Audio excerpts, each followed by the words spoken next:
The views, thoughts, and opinions expressed in the podcast belong solely to the hosts and not the host's past, present, or future employers.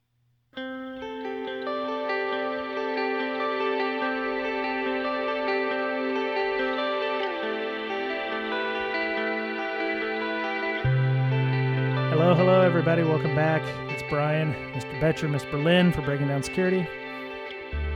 Oh. Hey. There we are. And I'm going to bring our interviewer in. We're going to go ahead and get this started. Derek Rook. Mr. Rook, tell us about yourself.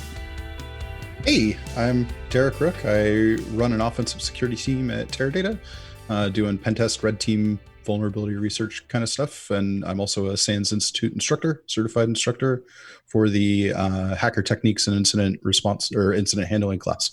Oh, cool. So what level of the SANS instructor are you? Are you community level or are you?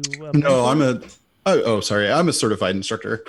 Okay. So the conference, like national conferences level. Oh, nice. I never even got to that point. I think I did one 504 class and that, I haven't tried past that point, but I always thought it was kind of cool to do. What does it take to actually get to that level?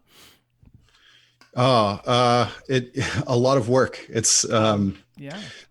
So first you got to take the class, and then you take the exam, and then you got to do really well on the exam, and then you go through a bunch of mentoring, TA work, co-teaches. So you teach like side by side with another instructor a couple times.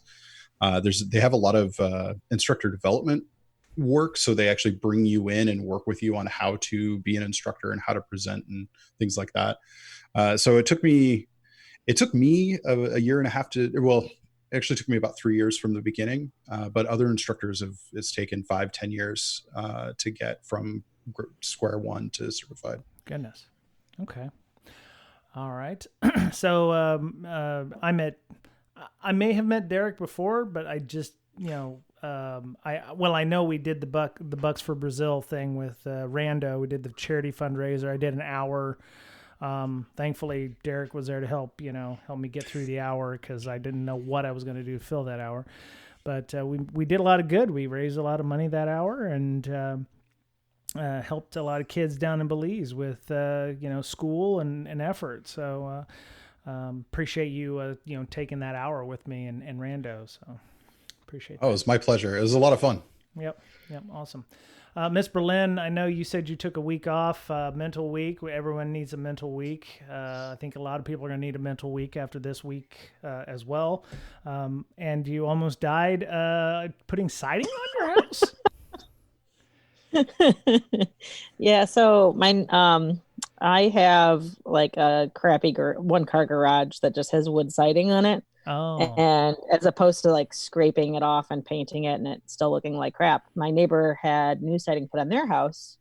And so I took their old siding and I'm just like putting it on my garage and then pressure washing it and then painting it. And because now they know you saved me like $2,000. They know you took it though, right? Mm-hmm. Yeah. Oh, okay. As they were taking it off, they just like threw it over my fence. Oh, okay. All right, cool. How is siding your garage life-threatening? I was on an extension ladder doing the top.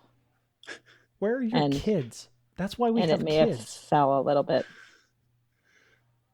Where are the kids? That's why we have kids, so that they can. I don't have them this weekend, and the other one was I don't know.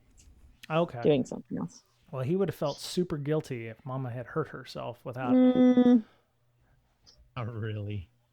When I messed up my knee and the EMS came, he just stayed in here and played games. He didn't even come out to see why there was an ambulance on our driveway. Oh wow. Life skills. I only have one compassionate kid. 1 out of 3, I guess, is all right. Isn't that what Meatloaf said? 1 out of 3 ain't bad. No, it's 2 out of 3 ain't bad. Yeah. Mr. Betcher, how are you doing this week? Doing good.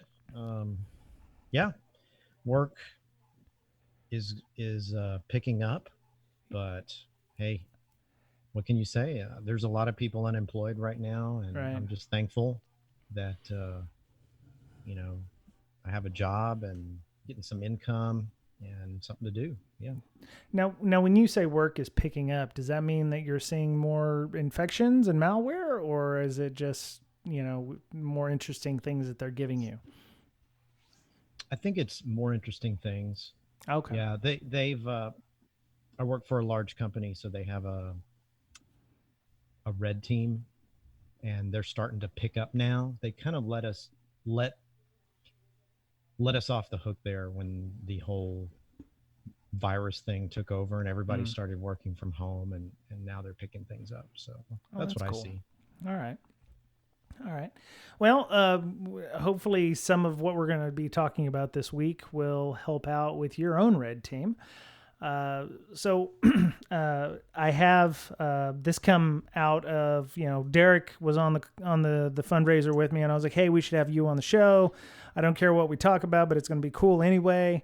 And, since he's a SANS instructor and he has his OSCP and he has a bunch of other certifications, and, he's very technical and he knows a lot about pen testing and red teaming. I wanted to do something with that, and it seemed to come up today. As a matter of fact, one of the people on our Slack, which we'll talk about later, had asked about a question as he's attempting to get his OSCP, and we don't give answers in the pen testing and red teaming, but he asked a question about being able, he got, root, or he got system on a box, and he doesn't know exactly what to do at that point. And I started thinking about things like escalation of privilege. Once you get on a box, what is it exactly that you do? And, if you get the smartass answer from the OSCP forums, it's try harder, which I hate that shit. It's not positive. It doesn't help out. Even a hint would be helpful. But my point was, what do you do once you gain even a restricted root, or not restricted root, but a restricted user or something like that on the box? So we're going to talk a little bit about escalation of privilege and what you should do at that point on a Windows box. And then we're going to do some more with the Linux side and escalation of privileges there, which I don't know. Maybe it's just my, good marketing, but I assume getting escalation of privilege on a Linux box is harder than Windows box, but I could be wrong. So Derek, one thing we were talking about in Linux, in our Twitter DMs, was about the difference between pen testing and earning your OSCP. And you had mentioned that OSCP is kind of a game, and it's designed, a specific way versus how you would do a pen test or red team exercise. Could you maybe elaborate on that a little bit? Yeah. So to be clear, they just revamped the materials. So I haven't done the brand new, as of like a month ago, lab. But the interesting thing about OSCP or Hack the Box or something like that is they tend to have these boxes that have a very specific solution in mind.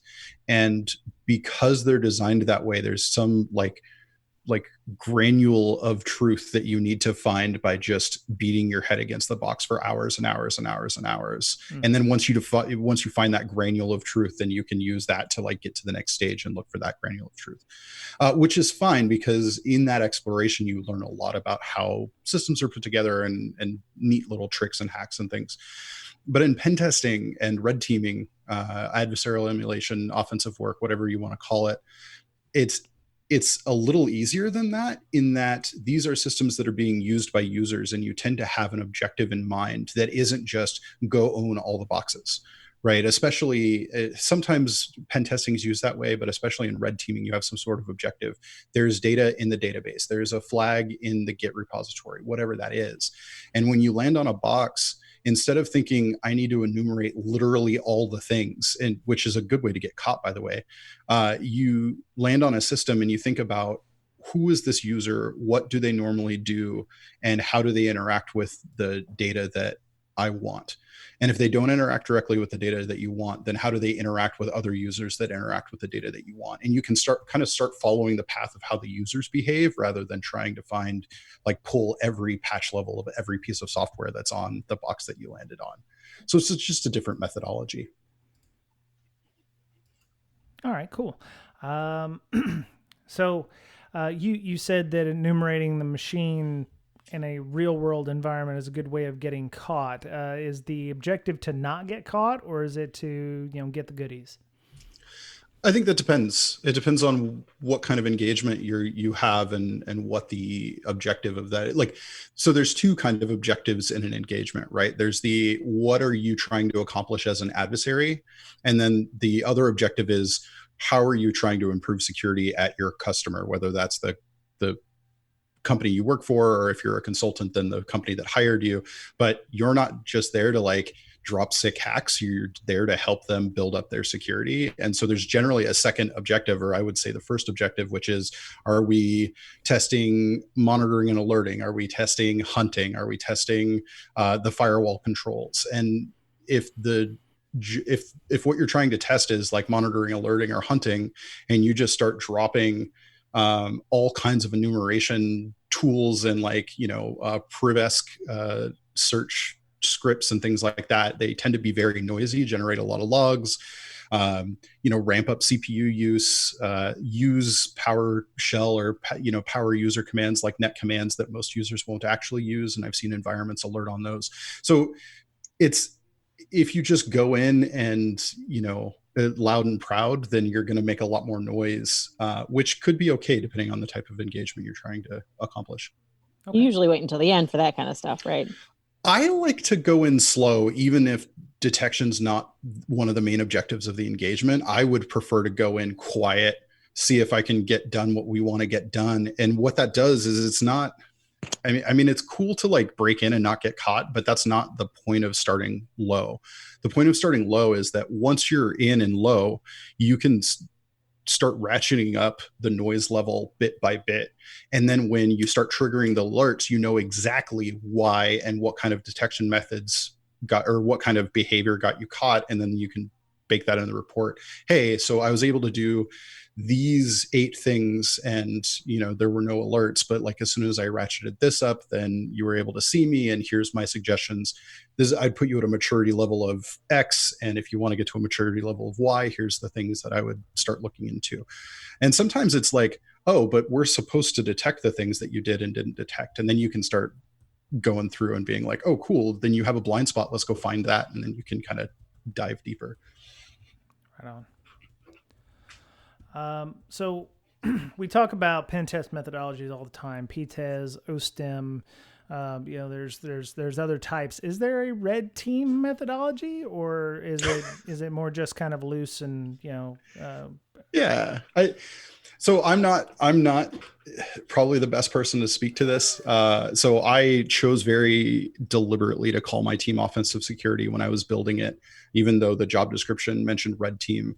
I am not a in the box red teamer. I feel that as offensive security professionals, we provide a variety of different services, and like red team is a very loaded term before it even came to cyber. And then once it hit cyber, like people just ran with it. And I think that if you asked if there's a specific red team methodology, you'd get N+1 answers when you asked N people, right? Like there's probably a billion of them. I tend not to follow any specific methodology. I tend to try and design an engagement around what our customers are asking for. And so I work for a company as an internal team. And so I sit down with the team that's asking for it, or the blue team or whoever, and say, okay, what are we trying to do and what are we trying to accomplish? Let's build something around that. Okay. I did find one company who does publish their red team methodology. Don't. Yeah, we won't name names. As soon as I saw it, I was like, oh no. Yeah, well, you can find that out by going to our show notes on our website if you want to go check that out. So Mr. Betcher, I want to get you involved here. You said that you've got your red team has woke up and they are doing things and making life interesting for you again. What is your role with the red team? Is it to stymie them, or are you just making sure that all the logging is up to date and you go, haha, gotcha, suckers, or what? How does that work for you? My role is to basically when our security operations center, the SOC, gets an alert, and they will send me a ticket, and then I'll analyze that. And then if I believe it's an attack worth having a call about, a conference call, a war room or whatnot, then I'll issue that. I know when it's pen testers, which it takes all the fun out of it, right? I can see what's in the logs, and I can basically tell, okay, this is real, or it's not real. It's a game, right? And that's the thing that kind of irks me is I can just tell, right? Because they use certain techniques that only pen testers use, right? Whereas if you get the real attackers, the ones that actually want to steal data and monetize it, they use different techniques. They use different tools. So that's, and I think they're sneakier. Anytime we have caught a pen test, or I've caught a pen test, no matter where I've been at, it's been, you know, you can see the user accounts they're using. It's like test-hacker or like just stuff that doesn't. Okay. Like, yeah, they're not trying super hard to be. So sometimes quiet. when I've done consulting, sometimes that's dictated by the customer themselves, because they're like, oh, we don't want our SOC ramping up because of something you did, so they want it to be obvious. Yeah. But I do agree about the tool thing. There's a lot of like very pen testy tools that, you wouldn't catch adversaries using, or, certain configurations that you wouldn't. Although I was very surprised that we had an actual attacker just using Cobalt Strike droppers. Nice. Really? Yeah. Were they like cracked Cobalt Strike droppers with all the fingerprints still in them and everything? Nice. Oh man. So Mr. Betcher, you said that when the hacker comes in versus when the red team or the pen tester comes in, do you ever communicate that to your red team? You're like, hey guys, you're using Derby, you're using SQL Map, and you're just blowing us up on here, or bad guys wouldn't be using these tools. Maybe you guys should be using these, or maybe you folks should be using these. Why are you, running, Metasploit on us? Because, the skids will use Metasploit, but not the real hackers. What do you tell them, and how do you help them be better? Or is that even something that you can do? I can't talk to them directly. Oh. They're kind of secretive, but I can tell management, and I have. And, as long as they keep accomplishing their goals, I think they're going to keep using the tools that they have. Because unfortunately, we both have our boxes, right? And so they have their box, they accomplish their goals, and we have our box and we accomplish our goals. So it's management who has to step outside of those two boxes and figure out, okay, is this actually working? And is this accomplishing the goals of the overall security organization and the overall business? What benefit is this? Or are we just wasting time? Right. Right. I've done this for several companies already. And a lot of times it's, we have this entity that just spun up in the business side. So let's hack them and, see if we can get in, and then tell them how we did it and all that stuff. But on the defensive side, they just spun up these things, and we have given them some items that they need to accomplish in order to get more secure. And they're working on that. So our goals do not align. Okay, well so it sounds like they're not going to improve as red teamers, and by extension, you can't improve as a detection person, because neither group is able to communicate with one another.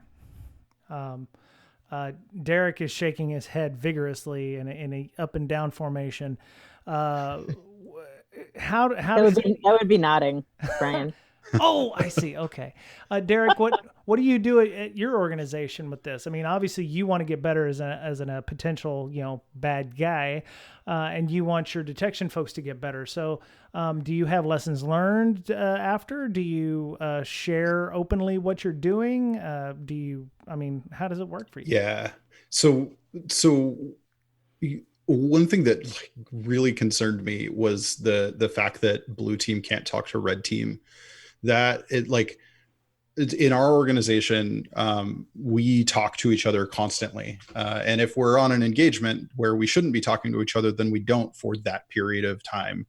But post engagement, we're giving them everything. And I know this is contentious, for red teamers, and that's why I'm not really in that box. I've never been on a red team, but a lot of red teamers are like, oh, well, we can't burn our C2 infrastructure because we need to use that on the next engagement. We can't give you the exact implants we use because we need to use that on the next engagement. But it's like, we give them literally everything. Here's all the scripts, here's all the payloads, here's whatever C2 traffic we were doing. Here's everything. And let's push this forward so that we can develop a new thing. And we may try to use the same tools the next time. And if they get through, then it's like, okay, why did these still work? Right. But no, we work very closely. In fact, we have a engagement going on right now that's not a real PENTEST or red team campaign, where we're just setting up beacons in different parts of our environment and saying, okay, we have a DNS beacon over in that area of the network, for the next week. Let us know when you can see it and make sure that our automated detection's working correctly. And we tell them where it's coming from, where it's going to, what the payloads are, or what type of payloads they are. And we're just inside of that beacon is a flag, tell us the flag and we'll close it down, kind of a Derek, thing. Yes. When you have a technique that you use, do you know how to detect that technique? From a security perspective, can you identify that technique and set an alert for it? Just in a vacuum, or so? Well, since I don't technique A, right? Sure. Are you able to use that technique and be able to defend against or identify that technique from a defensive perspective as well? In other words, can you play both sides? Yeah, so that's the goal. Every technique, yeah, that's the goal. So for every technique or whatever, Cobalt Strike, name your technique. Sure. For every technique that you use, you're able to go to any computer in the organization and set it to either defend against it or identify when it's being used. No, because I don't have access to the blue team infrastructure. But you would be able to, and you could tell the security people how to detect it, right? It would be a back and forth, I assume. Yeah. That's the goal, right? And so I'm not sure. Okay. So I have dealt with pen testers, and the question is asked, well, how do we detect that? And they say, I don't know. Oh, that's the wrong answer. So yeah. So even in the if they report, don't know, you should go back and forth and figure it out amongst the two teams, right? You may not necessarily know off the top of your head. Yeah. One would assume that would happen. Yes.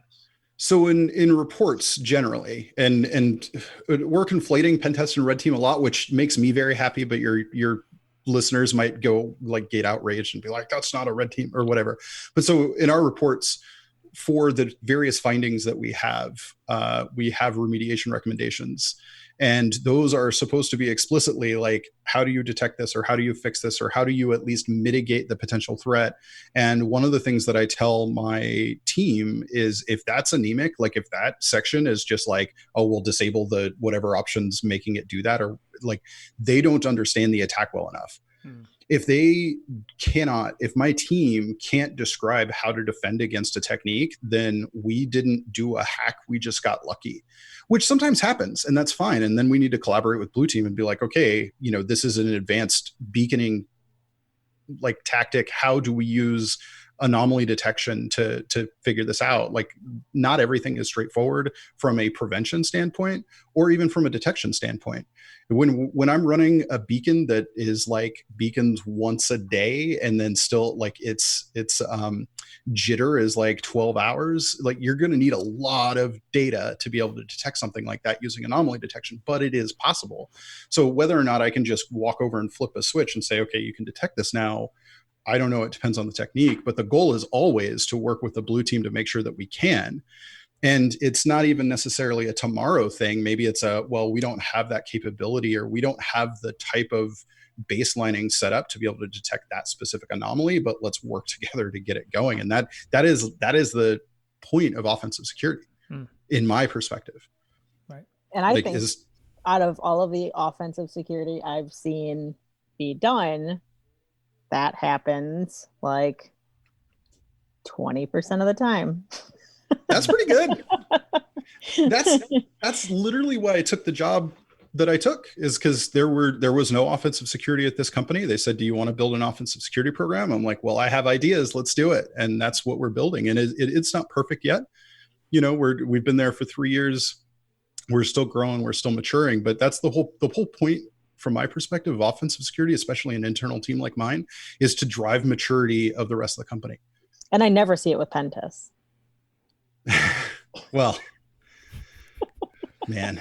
So Miss Berlin, you're further down the chain here. So Mr. Betcher will talk to gets reports from the red team.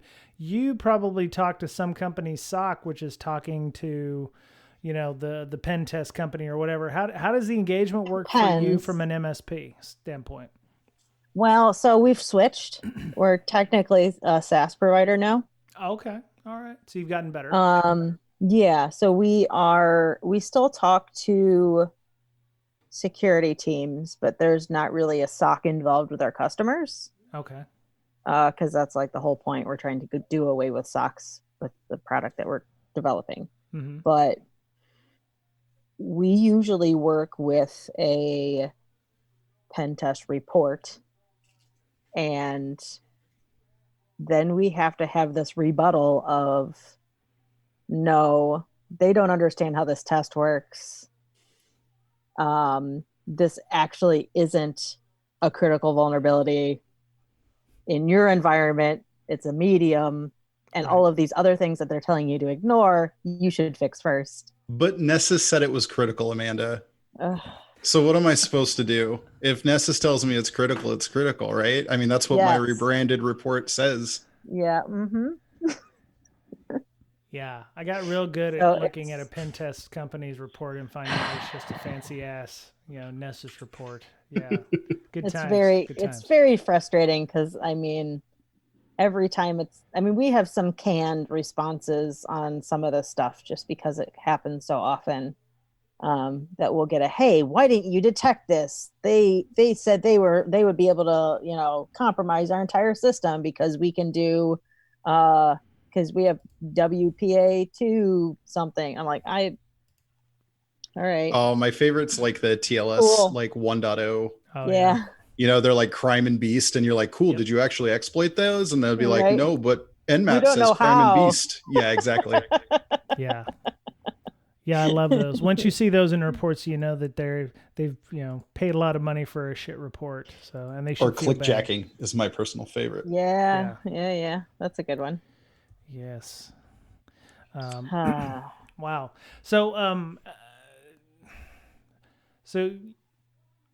Amanda, you said that the report comes back and the customer is obviously unhappy sometimes with the results of that because it's coming from a generated source. Yeah. Like we recently had one where we thought the customer was super pissed because we didn't detect anything. Turns out the tester didn't get anywhere. Okay. They weren't even able to get an IP address. So no, we're not going to detect anything. Oh. So they were just banging on the outside with no authentication or anything? Mm-hmm. Oh, that's the worst. You're like, oh, well, this isn't as bad as we thought it was going to be. Yeah. But how many thousands of dollars did that customer pay for a test where somebody's just banging on the outside with Nessus? It just, or, whatever, insert fancy, vulnerability scanner here. Because we auto block that shit. So, Yeah. I mean, we're not going to report on it. Mm. Yeah. Okay. Well, we had some things in here about discussing, how to enumerate machines. I think that's kind of gone out the lead, gone out the window. I don't know. We could go through some of these and do like, how do you do it and how do you defend it and how do you detect? Well, that would be good. I was just thinking along the lines from a once somebody got access to the system, what would they potentially look at or do to kind of pivot or to make their way through this? Derek obviously, does some of these things on Linux box, but what? So Derek, you're doing red teaming. The idea is to get access to a database, and it's 2 levels deep. You gain access. Let's say that they're smart and they don't use local admins, but you get a user account on a box. And it's a Linux box. So what would be some of the things that you would immediately start looking for on a Linux system when you're, trying to get down into deeper parts of the network? Yeah, so the big thing is, and this is true for Windows or Linux, the first thing you're going to start doing is looking at what the user is, who the user is and what they do. Like, are they a developer? Like, what kind of applications are they running? Are they a developer? Are they an admin? Are they financial? Who are they? What kind of stuff's going on? And then look at what other machines this machine is connected to. If it's completely unprivileged, then you can't do network captures. But if you've got a privileged box, depending on how stealthy you want to be, you can start doing network captures, see what protocols are being used and who they're connecting to. Are they encrypted? Are they not encrypted? Are they known services that are vulnerable to replay attacks? You're basically building a profile on the user themselves, and then that's going to inform your next step, right? If they're developers, do they have Git repos? Do they have keys to access those Git repos? Do they have connectivity to a Jenkins box? Are they the web developer themselves? Like, can we inject code into their source code? Can we do whatever? Do they have SSH keys? Do they have network file share mounted? Windows or Linux connects to Windows. Do they have SMB connections open? They may be using Centrify or something to connect into an Active Directory environment. So the thing is, I see a lot, and this is kind of why during our chat I was mentioning, like, is this really for, like, are we talking about Hack the Box and OSCP, or are we talking about pen testing? Because in Hack the Box or OSCP or something like that, you're going to get reference to like Got Milk's Linux Priv-esque blog a lot, or you're going to get blogs that are basically like run through and run netstat and then run ipconfig and then run this and run that, and you're going to pull all of the versions and you're going to pull all of the patch levels and all of that stuff. And it's like, okay, that's great, and especially in OSCP that's very exploit focused, where you're looking for like the vulnerable version to drop the exploit and progress. That's fine. It's very loud, and it's not very common, right? Like systems, I mean, look, we get big breaches all the time that they didn't patch some vulnerability for a while, but in pen testing and red teaming, you're not just slinging exploits very often anymore. A lot of times we'll drop onto a box. Maybe we use an exploit to drop on that box. Maybe we phish a payload or something. And then from there, it's like SSH and RDP and SMB all day long, right? Because we just want to look like normal traffic in the environment. Right. And the profile that you build around that user is going to inform where you can go and what you can do. And oftentimes you're just using their already open sessions. You're using their, they go to a website all the time. You pull up their Firefox,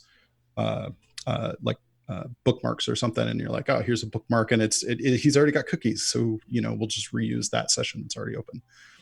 Okay. Well, I would assume if you were able to get into a box and find SSH sessions from, the host to remote, could you piggyback through those or, multiplex through those? Or does it require reconnection of SSH to do the multiplex?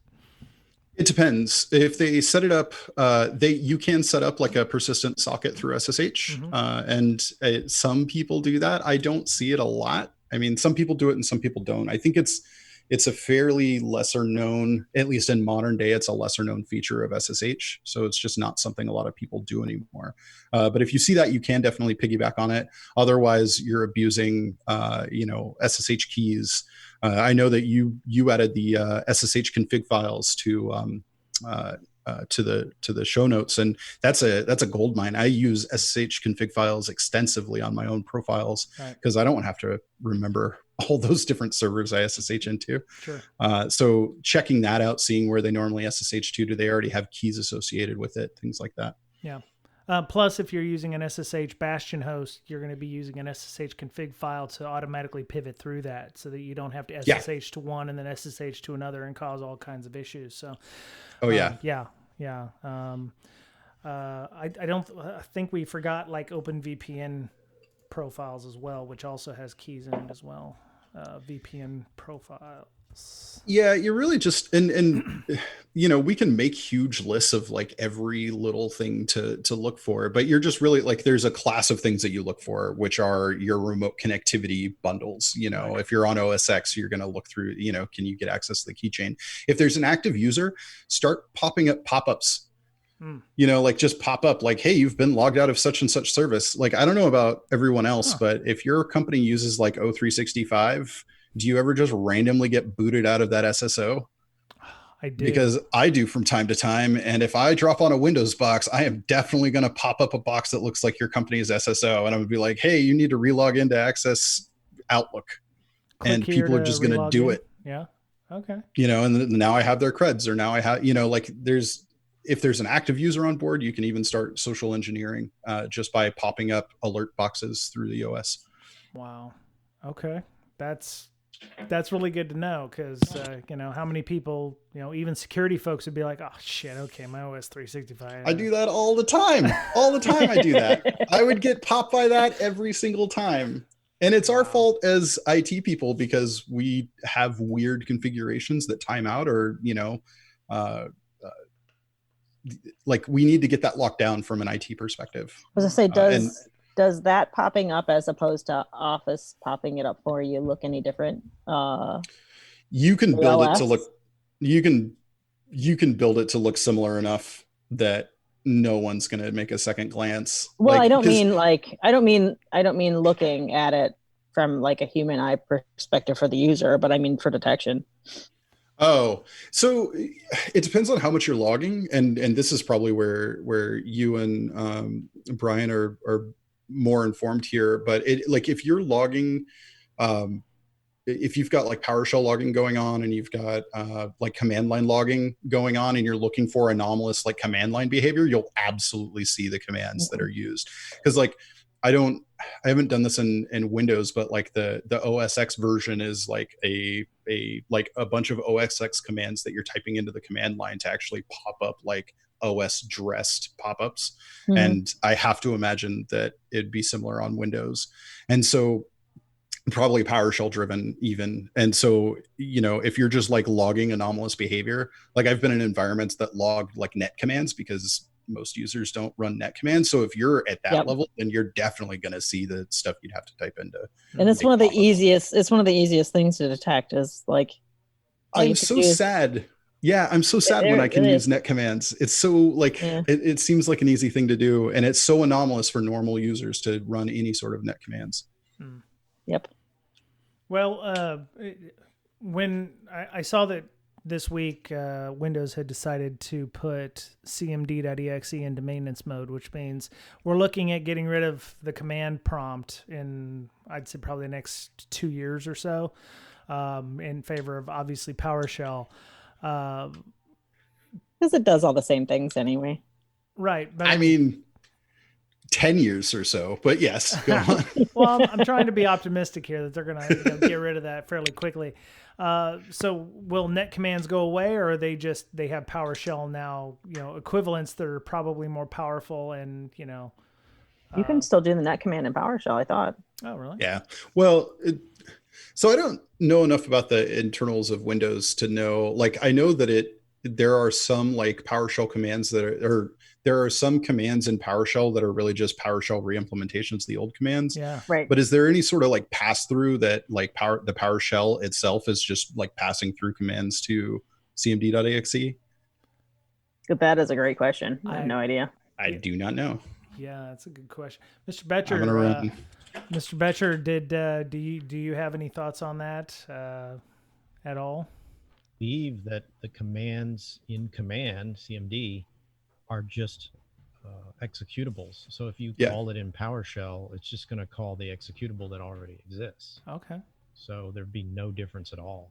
Okay. Call net, it's calling net.exe. True. Right. Yep. Yeah, and I did pop up a PowerShell window, and NetUse does work. So me too. Bully. Okay. Yay! Now I have to double check. change. I'm pretty sure. Yeah, we detected in both. Yeah. So So not it's enough. just Not enough it's people just log command line stuff. it's just an interface to call applications. Mm-hmm. So let's go back to the initial compromise. I mean, you said 80% of the time you fish. Well, what about the other 20%? I mean, how do you gain access without phishing? Because when it's pen testers, they always, I can't remember the last time it wasn't a phishing exploit. So we don't actually fish very much at our company, just because we have like an ongoing phishing campaign, and that tends to do most of the fish. If we want to do a fish as part of, like, as far as I'm concerned, a fish is just like an assumed compromise kind of scenario. So why do the fish again and just start with an assumed breach from a laptop? Most of our perimeter breaches are going to be, most of the perimeter breaches that I do are going to be web-based, because that's one of my niches is like web exploitation. Compromising a web application is generally where I start from. And that's why the example that I gave Brian earlier today was like, if it's a database, because that's 9 times out of 10 what I'm going for. I mean, like, who knows what the initial compromise is? Generally, it's going to be web, because that's what your perimeter facing services are. The other method would be attacking a SaaS itself. So if they're using O365, you can just start attacking like the O365 email or O365 the Office, like online Office portal, and start attacking that, trying to get in there, use those to start social engineering down to somebody's machine or to somebody's server. I don't know. It's hard to answer that question in a nebulous kind of a, what do you attack in a company? Start attacking their cloud infrastructure. Everybody's got cloud these days, and it's usually far worse than their corporate infrastructure. Right. Right. So what are some of the scenarios that you get with that, where Teradata obviously works? They're a cloud-based company, like most companies out there. They have a footprint in the cloud. Do you separate that out, and you're like, okay, we're only going to attack the cloud this time, or do the lines really blur where it's like you don't have any choice, but everything is in the cloud? Is there a thing like, well, we're going to attack, we're going to hit the data center versus hitting the Google Compute version or the Azure version? Do you ever make the rules of engagement where it's like, okay, you can't go over here, you have to restrict ourselves, because then that requires us to think more outside the box? Again, it depends on what the objective is. So Teradata, and all of my examples are going to be like I'll use Teradata as the name, but I'm not speaking for Teradata. I'm definitely not giving any examples of hacks at Teradata. But like, Teradata as an example is a product development company, and so there are a class of services that I would give a product development company that are basically just product pen tests. And so it'd be something like, oh, well, you've got a product in AWS. Well, then we'll do a AWS product pen test, and we'll just pen test that environment just to see, hey, how is that product hold up? If they've got on-prem, then we're going to do application-based pen tests, where we just like load the application on some hardware, maybe even our laptops, and we go to 10 on it. from a corporate infrastructure perspective or a service infrastructure perspective, that's really when you start talking to who your customer is, right? And so, and also what their concerns are. Like you could, and so Teradata is a huge company, and we could just say, hey, we're gonna attack Teradata, and the sky's the limit, and just do whatever. But that's 10,000 employees, and hundreds of thousands of IPs addresses and everything, and the scope, like the scale of that kind of an engagement is going to take months. I have 4 people. Right. So like what are we trying to do? Are we trying to determine the security profile of that big of a scope? Well, that's going to take us years. Are we trying to attack a specific objective? Then depends. Like, why am I attacking that objective? Are we trying to are we trying to test the detection around that specific objective? Are we trying to test the monitoring around a specific network area, a specific service provider? What is the purpose? Because the other thing is, we're internal, but they're still paying us, right? And it still costs to have us on an engagement. And so if we're just trying to test the security around a specific objective, then we might start with an assumed breach. Because like Amanda said, like you could pay somebody 3 weeks, and that's going into industry average is like 10K a week per tester, and for a consultant. And so I could pay somebody 30 grand to just like beat against our perimeter for 3 weeks. And if we've just got deny essentially across our entire perimeter, like that's not worth money.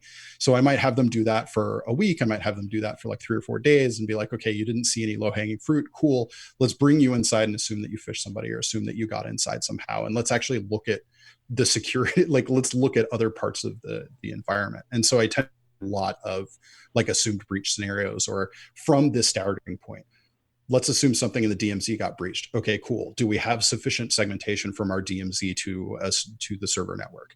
And we can start there rather than trying to breach the DMZ in the first place. Maybe we just did that last month and we don't necessarily need to run that test again. And it's just, let's start from the DMZ and move in, or let's start from the corporate environment, try and move to the server. Can we get from corporate to the product development environment? Like, what are we trying to test? And then build our rules of engagement and scope around that specifically. Like, yeah. Otherwise, we're just like an internal APT, just always like APTing the company, which is cool, but very few companies are at that maturity level. Right. So, how do y'all leverage threat intel or threat hunting information or threat intel feeds to guide your red teaming? I think that, and again, speaking nebulously. Sorry. Yeah. How should a red teaming group leverage intel feeds and threat hunting feeds to, help their testing?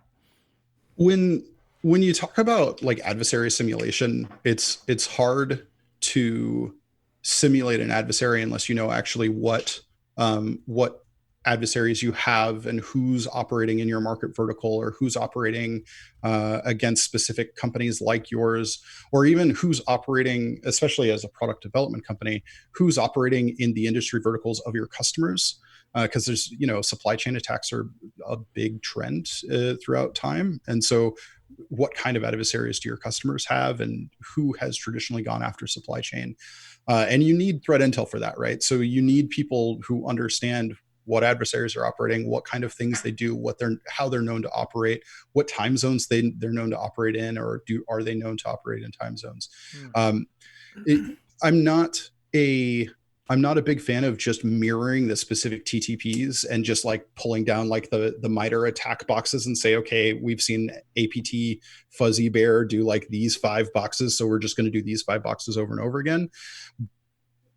But it wouldn't be a good use of your time to just be doing things completely out of character for the specific adversaries that your company has. So you need kind of a starting position, and that's where threat intel comes in.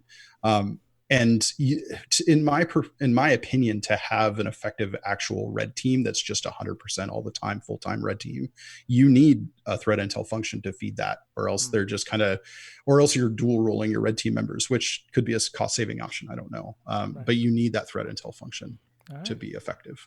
Hey, Ms. Berlin, there's your business case right there. So yeah.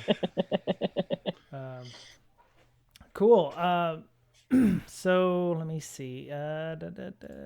Anything else? I was going to ask about how fun WSL is now in Windows, because now you could just install whatever Linux you want on it. But that's probably about as noisy as PowerShell is being used by Joe Average User. I wouldn't expect a lot of Joe Average users to be using WSL or Alpine Linux or Ubuntu on their systems. I would not be installing it if it's not already there. Let's put it that way. Makes sense. But if it is already there, it's fun. It does make me wonder if turning on command line logging works for that too. I didn't see any new settings in group policy or anything. Well, it would invoke WSL.exe, wouldn't it? Well, so WSL now is actually like a full-blown virtual machine inside of Hyper-V. Oh. So I don't know. And I'm not saying I don't think so. Like I honestly don't know how much of like the detections built into Windows or that are deployed onto Windows like can see into that. Right. Whereas before it was like an emulator. Now I'm not sure. But so I haven't done a lot of research into that, because since it uses Hyper-V, it has Credential Guard enabled, and I use VMware considerably throughout a lot of my job.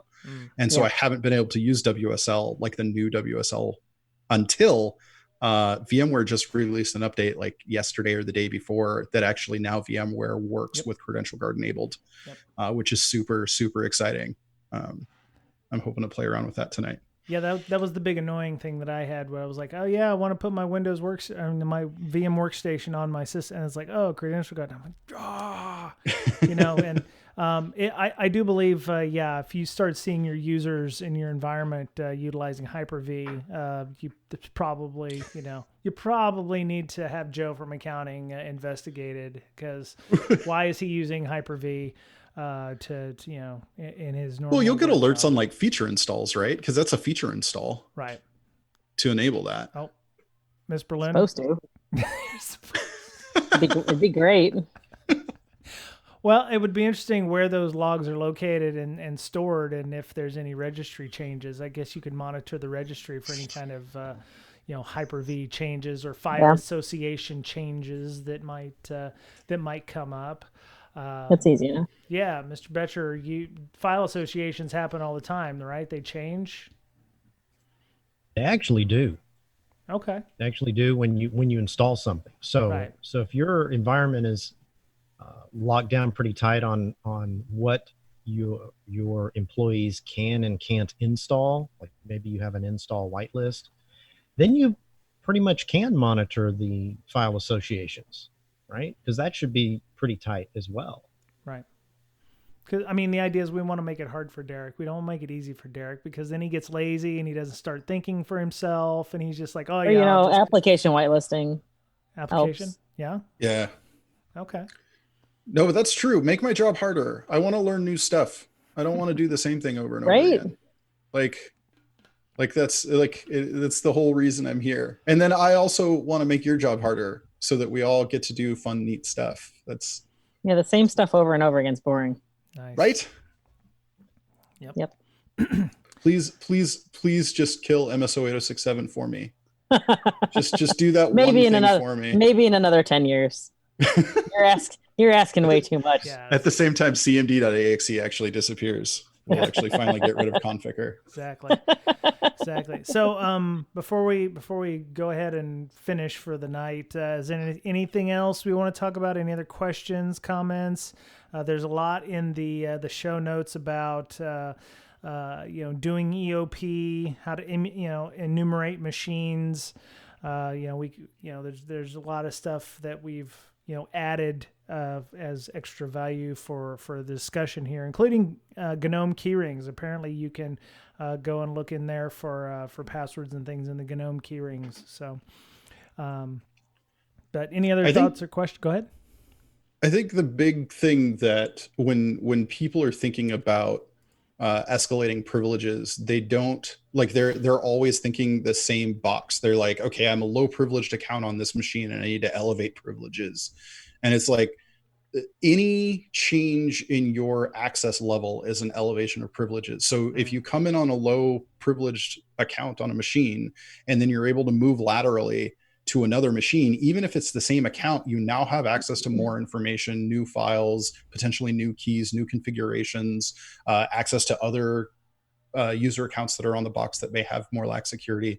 Like, don't just, and I think that's a thing that really gets baked in, at least in the old version of OSCP, is like, you've got a lab full of singular machines, and like, that's not the way networks work. Right. So I just keep that in mind. Like, moving laterally is huge. Yep. Yeah. One of the things Are you saying that you come in and an unprivileged account and you're able to move laterally, that in and of itself is sort of an elevation of privileges? Yeah. Is that what you're saying? Okay. Yeah. You can think of it like that. Because you now have access to another machine. You now have access to more stuff. It's not necessarily that you get root. I think the problem is that people look at it very binary. You're either root or you're not. You're either system or you're not. You're either DA or you're not. And it's not the way any of this works. Like, getting access to more information, getting access to new systems, getting access to new user groups is all an elevation of privilege. Awesome. Yeah, I was thinking of that the other day. It's like, how many people in a Linux environment don't set their vi sudo, their sudoers file, so that Joe user is can sudo with no password. So in essence, they're local admin in all cases, and you can escalate to root at that point. So all you need to do, even you guys don't normally just log in as root. The thoughts expressed. The shitty thing is that we do. I know I am the worst Linux admin in the. I mean, no, like all Linux admins do that. Yeah. I was a Linux admin for almost 10 years, and I logged in as root way too often. It's just less of a pain in the ass that way. I'm allowed to say that. I'm sorry. Oh no, I don't know what okay. Yeah, don't worry about the fucking cursing. So, okay, cool. Yeah, I've been trying to be good this whole time. My virgin ears. Stop it. Ever used Q-tips before? Yeah. No. My cat's attacking me. What? Oh, really? Oh, yeah. You've got a cat too. Yeah. So the week has been complete shit, and this is going to go out, in the next day or so, 1 June or whatever. Has anybody seen anything cool? I've been listening to Smashing Security, so they try to do something that, not security related. Have you seen anything cool recently that's come up that you want people to know about? Yeah, but I think maybe I got it from you. Oh, well, I don't think we've ever talked about it before, so knock it out. What is it? The full packet captures that Windows now will do natively. Yes. That's actually, I did mention that in our Slack, October 2018's update, Net Monitor or Network Monitor or something like that, where it'll actually do full packet capture in ETW format. So you can get Wireshark basically for Windows inherent. Just like there. Yeah. That's very exciting. Right? Yeah. It's I don't think enough people packet capture as offensive operators. I'm just going to throw that out there. I don't think enough people do it in general. That's true too. Well, it was harder. Now it's easier. Yeah. Right. I don't know if it requires root or if it runs in like promiscuous mode or anything like that. I would hope so too.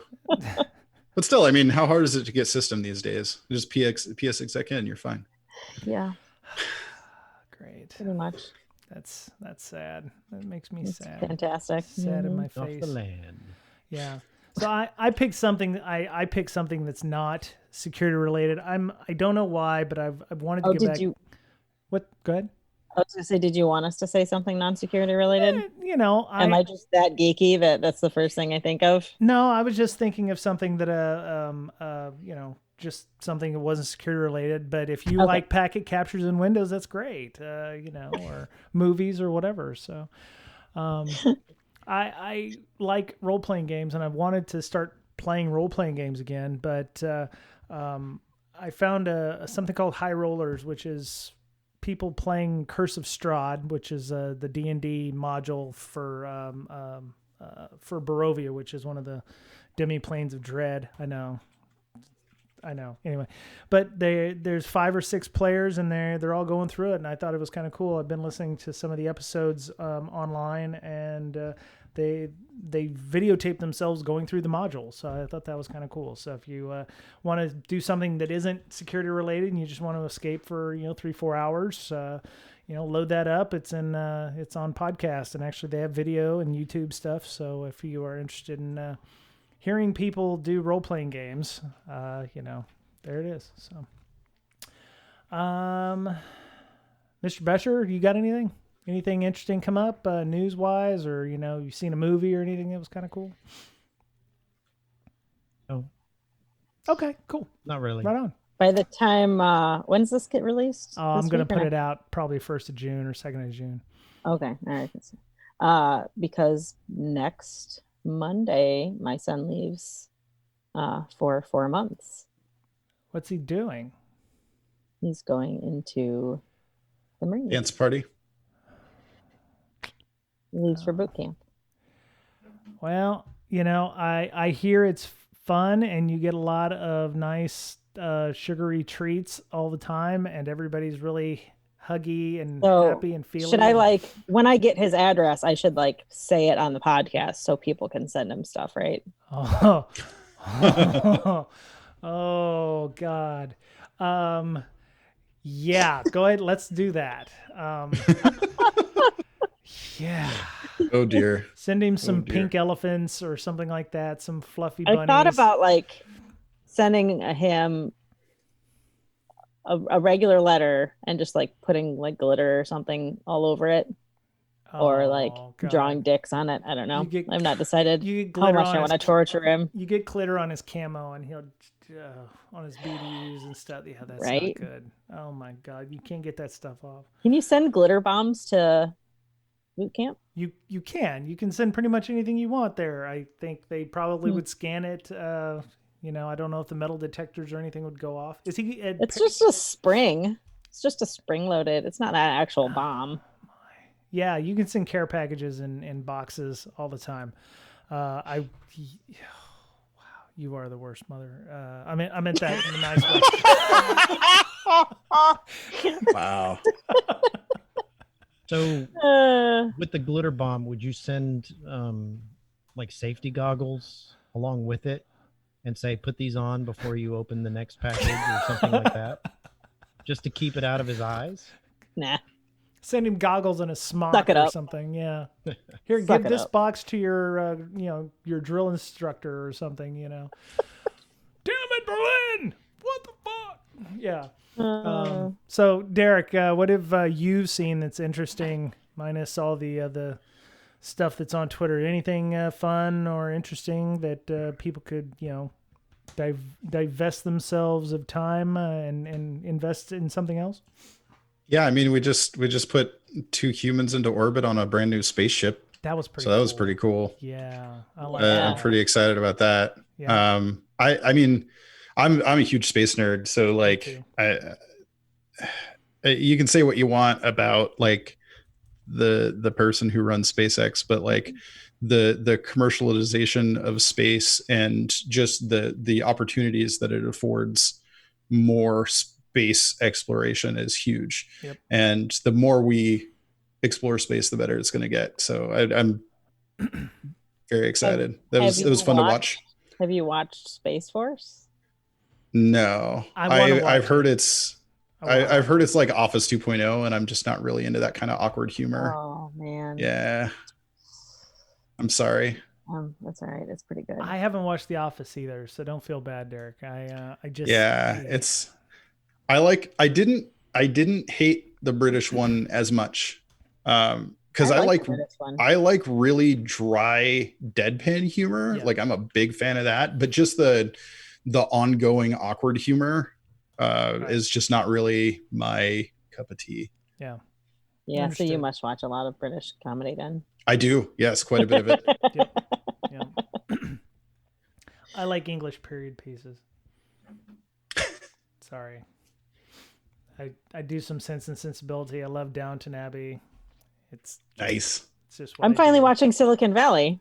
Oh, That was pretty good. I like It that. is yeah. very, it hits very close to home working for a startup. Mhm. really? I watched the first 2 seasons, I think. Okay. Yeah. Okay.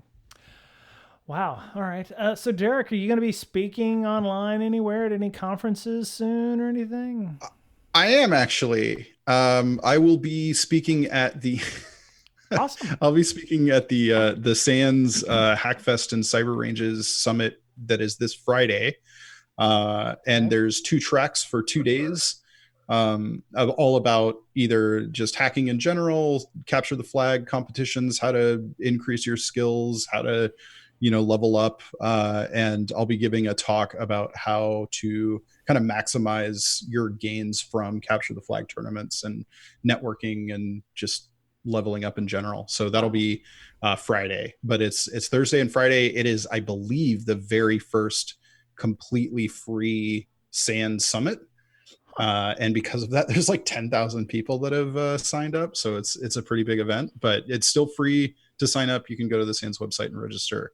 Okay. And if you only sign up for the summit, it's free. Okay. So obviously, if you buy the classes, it's still a significant amount of money. But So you're gonna Apply to other summits as well. I don't know. So as an instructor, like I'm not privy to quite a bit of information about what's going on in Sands. My understanding as of right now is it's just that specific summit that is free. Okay. Is it the, let me see, upcoming summits. I'm going to go grab it and, Sands, PENTEST, Hackfest, and Cyber Ranges Summit, 4th through the 13th, virtual. That's the one. Okay. Wait, 4th through the 13th? Well, there's one also from May 28th to June 5th, which is virtual as well. I thought it was the 5th. So everything we talked about here kind of goes out the window because you're going to actually do all the enumeration and all that other stuff to try to make your. I'm not actually doing the I'm talking about how to do CTFs. Okay. So like it's literally about like, here are a bunch of websites to go to find groups to do CTFs with, and here's a bunch of websites to go to find online CTFs that are free, and right on. Here's the general approach to take them and stuff like that. So my talk will not be technical. Okay. Yeah, I should have a technical like web app pen testing talk that should be getting posted soon that I did at Wild West Hack and Fest virtual a couple months ago. Okay. So I'm hoping that'll go up soon because I actually really liked that talk. It was fun. But it's the 4th through the 13th, but the summit itself is the 4th and the 5th. Okay. All right, I'll put that link in the show notes if you're interested. I'm sure there's still space available considering it is virtual. I believe so, yeah. And there's a lot of talks going on, a lot of technical talks as well. It's not just like soft talks like mine. Okay. High rollers. Okay. And Sands Summit. Go and sign up for this thing because it's free, and that's something that Sands doesn't normally do. Anyway, all right. So let me see. So that was uncomfortable silence. All right. So Miss Berlin, tell us about some of the things that you're doing, to make the world better. Lately. I've not really been doing a whole lot. I've been working, but I am giving a talk Thursday at Educause online. Okay. It was supposed to be the conference I was going to in Bellevue. Yeah, that's right. Yeah. But that got canceled. Or moved to online. So that's what I'm doing on Thursday. Okay. It's not an InfoSec conference. It is the technology conference for Educause. And when they first contacted me, they described Educause as the Gartner for higher education. Oh, well, that's not exactly yeah. Okay. Anyway. Right. But they do have like this information security thing that they do as another conference. Right. So they were going to have like Tool there and Our Village and stuff like that. And they actually have like technical talks and everything. Okay. But it is different from all of the other online talks that I've done where those have just been like, here's a Zoom link and you come on and you talk. This is a full production team. Oh, wow. Okay. Which is always somewhat annoying to me because is it because they want all the slides months in advance and all that? Yeah, they want all of everything in advance, and it has to be in certain format, and you have to join the mandatory, make sure your computer audio and everything works a week or two in advance, and that takes an hour, and they explain the whole screen to you. I'm like, I know how to use LogMeIn, thanks. Yeah. Do they know who you are? No. I'm kind of a big deal. I have many leather-bound books. My office smells of rich mahogany. So, yeah. But I can see, like, if you're... It's a bad thing to say. I was going to say, I can see if you're a college professor not understanding how any of that works. Wow. We've gone off the rails. Oh, my goodness. Mr. Betcher, how are you doing, sir? And what's going on with LogMD? I don't know if I could top that, but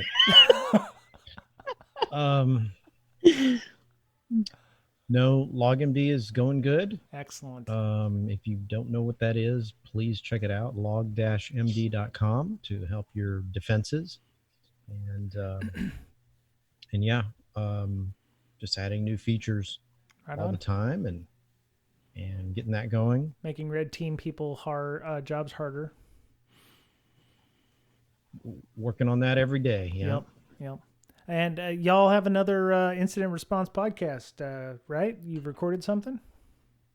Yes, we've released a couple and recorded another one. So cool. I think that'll be a monthly thing from now on. So that's good. See how it goes. It's good to have a regular cadence to those things. So yeah, good. Yeah.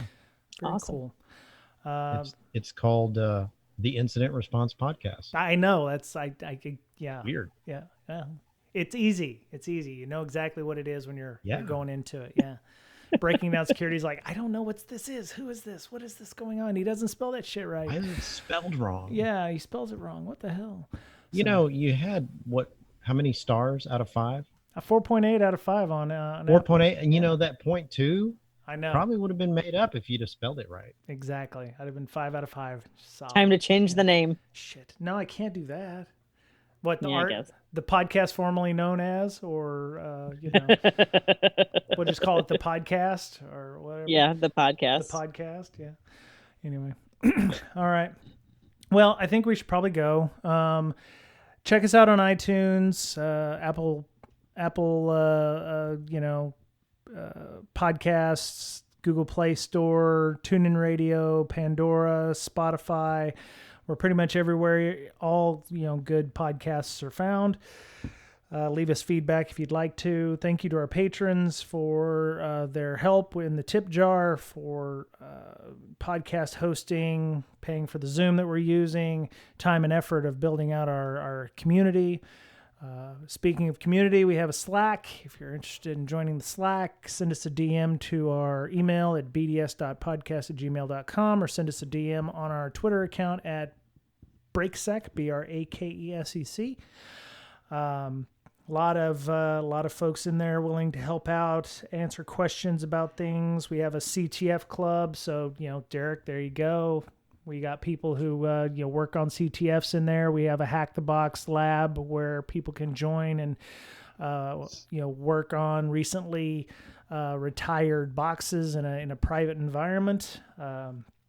We also have regular vignettes from PonySec on how to work through various vulnerabilities for bug bounties.